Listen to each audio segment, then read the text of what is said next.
اب دیکھو ہم سارے کتنا فائدہ سمجھتے ہیں، تڑپتے ہیں کہ کاش ہم مکہ مکرمہ چلیں اور طواف کریں اور کچھ گھڑیاں مل جائیں، تھوڑا سا ویزا ملتا ہے پھر ٹائم ختم ہو جاتا ہے. لیکن حدیث شریف میں ایک بندے کا ذکر ہے جس نے ساری زندگی وہاں گزاری. وہاں سے مراد صرف عرب میں نہیں، حرم میں، صرف حرم میں نہیں، مسجد حرام میں، صرف مسجد حرام میں نہیں، کعبے کے دروازے کے سامنے اس کا مصلی تھا، ایک طرف حجر اسود اور دوسری طرف مقام ابراہیم. پوری زندگی اس نے وہاں گزاری، لیکن نتیجہ یہ نکلا مرا تو سیدھا جہنم میں جا گرا. تو کتنا نقصان ہوا.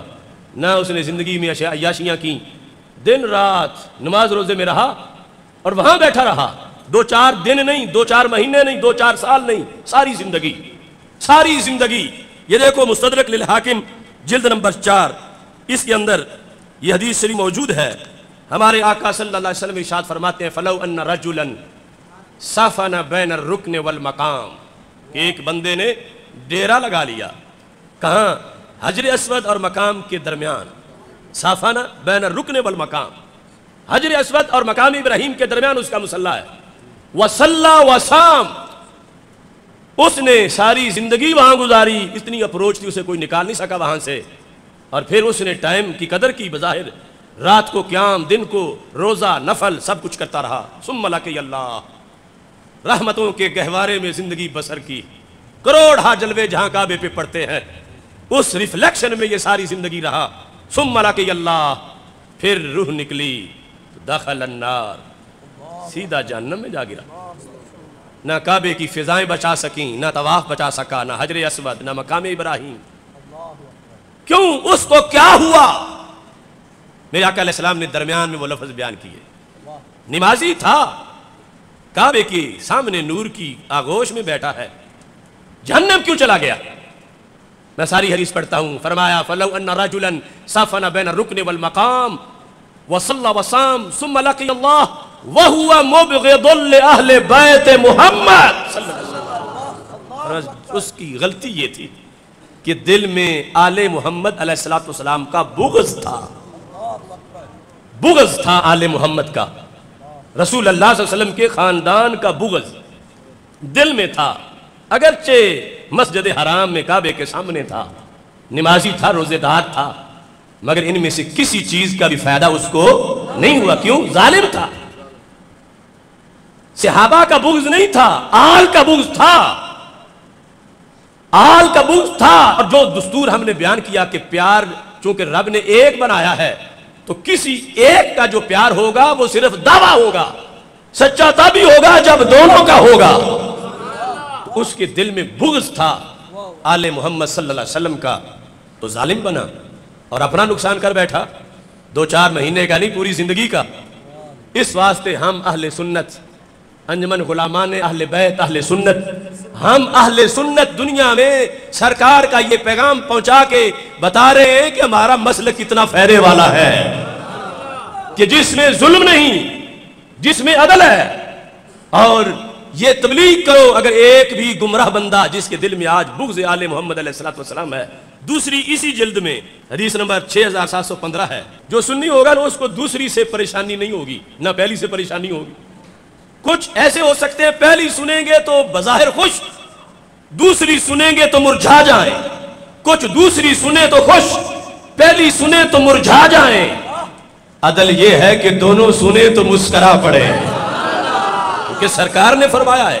ہم کون ہوتے ہیں کسی حدیث سے ہم احتجاجن تیوری بنا رہے ماتھے پہ، یہ نہیں ٹھیک نہیں. سرکار نے جب فرمایا ہے تو میرے آقا علیہ السلام کا فرمان، فرمایا ان اللہ اختارنی. ازل میں رب نے اپنا حبیب جب بنانا چاہا تو ساری مخلوقات میں رب نے مجھے چنا اپنے حبیب کے منصب پر. سرکار فرماتے ہیں ان اللہ اختارنی، فرمایا اتنا مجھے چنا، اتنا مجھے چنا، اتنا پیار تھا کہ رب نے یہ فیصلہ کر لیا حبیب کے یار بھی میں نے آپ ہی چننے ہیں. ان اللہ اختارنی واختار لی اصحابا. اگر سرکار خود چناؤ کرتے نا اپنے یاروں کا، اصحاب کا لفظ اصحاب ہے کہ یہ بھی میرا صحابی ہونا چاہیے، یہ بھی ہونا چاہیے، یہ بھی ہونا چاہیے، مجھے اس پہ بھی اعتماد ہے، اس پہ بھی اعتماد ہے، اس پہ بھی اعتماد ہے. اور آج 15ویں صدی میں ان میں سے کسی کے خلاف کوئی بک بک کرتا تو امت میں پھر کیسے رہتا؟ سرکار کہیں یہ میرا ہے اور یہ وفادار ہے، اور یہ آج 15ویں صدی میں کہیں نہیں وہ وفادار نہیں تھا فلاں. تو سرکار ناراض ہو جائیں گے، امتی نہیں رہے گا۔ اور یہاں تو بات اس سے اونچی ہے، سرکار فرماتے ہیں میں نے چنے ہی نہیں، چنے ہی میرے رب نے ہے۔ آل تو زہر بدن کا ٹکڑا ہے، اس کا مقام و مرتبہ اور اس کے بارے میں زبان کھولنا کتنی بڑی ہلاکت ہے بندے کے لیے۔ اور اصحاب کا مسئلہ بھی معمولی نہیں ہے۔ کیوں بندہ یہ برداشت کر سکتا ہے کہ رب کو کہے رب تجھے تو پتہ ہی کوئی نہیں معاذ اللہ؟ یہ ایسا کہنے والے کو کوئی مسلمان سمجھ سکتا ہے کہ رب یہ تو نے کیا کیا، تو نے تو یہ تیرا فیصلہ ہی درست نہیں ہے؟ اللہ ازل سے جانتا تھا کہ فلاں صحابی نے فلاں دن پیدا ہونا ہے، فلاں دن کلمہ پڑھنا ہے، 5 دن بعد یہ کام کرنا ہے، 10 سال بعد یہ کرنا ہے۔ رب کو ازل میں یہ سارا پتا تھا اور پتا رکھتے ہوئے رب نے چنا۔ تو آج اگر صحابہ میں سے کسی پر کوئی تنقید کرے تو معنی کیا ہے؟ رب تجھے پتہ ہی کوئی نہ تھا، کیا تو چنتا رہا؟ سرکار کی حدیث کے مطابق جو سرکار کا فرمان میں پڑھ رہا ہوں کہ سرکار فرماتے ہیں وَاخْتَارَ لِيَ صحابہ، میرے رب نے میرے صحابہ چنے۔ ہوش رکھنا امت ان میں سے کسی کے خلاف مت بولنا، رب کو پتا تھا، ورنہ تم صحابی پہ اعتراض کرو گے تو گالی رب کو دو گے۔ فرمایا رب نے میرے صحابہ کو چنا۔ تو سرکار چونکہ تاجدار ختم نبوت ہے، بعد والے حالات کا پتا تھا کہ ایسے لوگ آ جائیں گے جو بک بک کریں گے، تو سرکار نے پھر اس کا وعید بھی سنائی اسی حدیث میں۔ فرمایا فمن سبہم، اتنے عظیم لوگ جو رب کے میرٹ پہ پورے اترے ہوں، جنہیں رب نے چن لیا ہو، ان کو جس نے گالی دی فعلیہ لعنت اللہ، اس پر اللہ کی لعنت، والملائکہ فرشتوں کی لعنت، والناس اجمعین سارے لوگوں کی لعنت، لا یقبل منہ یوم القیامت صرف ولا عدل۔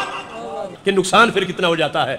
قیامت کا دن ہوگا، ہر بندے کے بورڈ لگا ہے مثلا ایک شخص کا، اور اس نے دنیا میں بڑی نمازیں پڑھی ہیں، روزے رکھے ہیں، حج کیے ہیں، زکاتیں دی ہیں، بڑا خوشی سے جا رہا میں نے تو بہت کمائی کی ہوئی ہے، اپنی جگہ پہ پہنچا تو وہاں صفر، ڈھونڈتا ہے نمازیں کہاں ہیں، روزے کہاں ہیں، حج کہاں ہیں، زکاتیں کہاں ہیں؟ سرکار فرماتے ہیں جواب ملے گا جو صدیق اکبر کو گالی دے اس کو نماز کا ثواب نہیں ملتا، جو عائشہ صدیقہ کو گالی دے اس کے نماز کا ثواب نہیں ملتا۔